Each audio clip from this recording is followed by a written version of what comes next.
各位警隊嘅同事，大家好，我係香港警察學院名譽顧問陳醫生。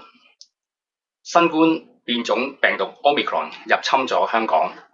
並且造成一個爆發。我相信好多同事都係非常擔心自己會唔會受到感染呢？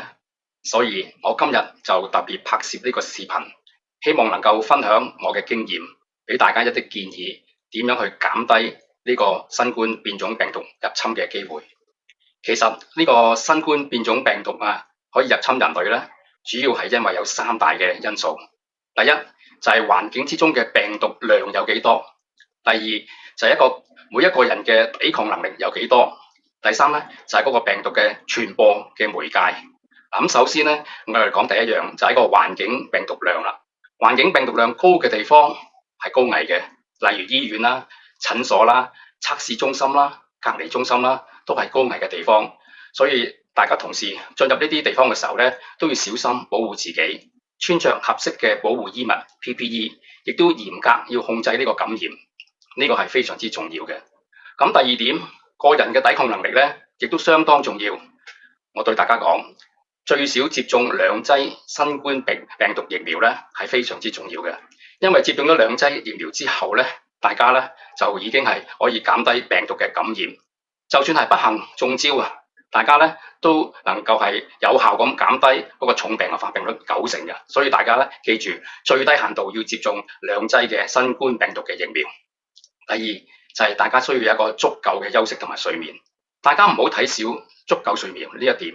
因為咧好多國際上面嘅文獻都話咧，如果有足夠嘅睡眠咧，都能夠大大提高我哋身體嘅生長荷爾蒙嘅激素同埋其他荷爾蒙咧，係加強我哋身體嘅免疫能力㗎。所以呢一點係非常之重要。好啦，有啲時候我哋特別可能因為一啲情況咧，去到一啲高危嘅地方，我哋可以考慮食一啲補充嘅劑啦，例如一啲維他命 C 維他命 D 或者係鋅，英文叫 Zinc。咁有啲國際文獻話咧，呢啲嘅補充劑咧，可能係會對呢一個免疫系統嘅加強咧係有幫助嘅。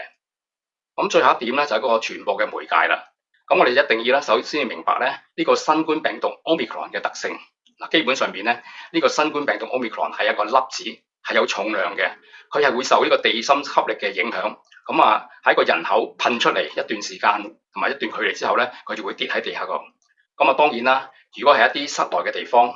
或者唔通風嘅地方，佢傳播嘅長度距離咧可能比較遠一啲。不過無論點樣，有一點係大家要注意到嘅，新冠病毒並不能夠穿透我哋嘅皮膚進入我哋嘅身體。我哋要注意嘅咧就係我哋嘅黏膜就係我哋嘅眼睛、我哋嘅鼻哥、我哋嘅口同埋傷口。呢啲地方咧就係呢個新冠病毒咧入侵我哋嘅地方，我哋要好好保護。既然我哋能夠掌握到呢個新冠病毒嘅特性咧，如果大家能夠喺工作上邊能夠作出適當嘅安排同埋保護咧，對於呢個感染控制咧係非常之有效嘅。